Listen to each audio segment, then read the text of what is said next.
In today's video, I'm going to teach you how to add tickets in a sprint in Jira.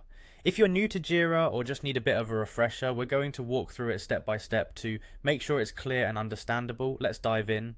First, you'll need to navigate to your project's backlog view. This is essentially your workspace in Jira where all issues are listed that haven't yet been assigned to a sprint. Think of it as a holding area where all tasks or tickets reside before being sorted into specific sprints. If you're not sure where to find the backlog, you can usually access it from the sidebar on your Jira dashboard. Once you're in the backlog view, you'll see a list of tickets along with their details laid out clearly for you. Next, you'll need to identify the specific ticket you want to add to your sprint. This could be a task, a bug, or an enhancement that you need to prioritize. Typically, the tickets will have titles or brief descriptions that will help you identify them quickly. You might also want to use filters or search functions if you have a very long backlog, which can make things much easier.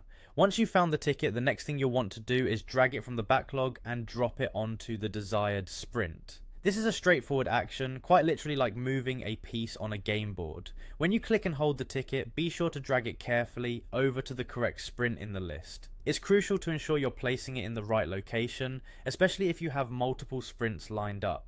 It's a good practice to pay attention to the name and the date of the sprint to avoid any mix-up. As you perform this action, Jira might in some cases ask you to confirm the move. This is a safeguard to ensure that tickets are not accidentally shuffled around. When this prompt appears, simply click confirm to finalize the action. Do make sure to review the details in the prompt box to double check that everything looks right before you confirm. And there you have it, you've successfully added a ticket to a sprint in Jira.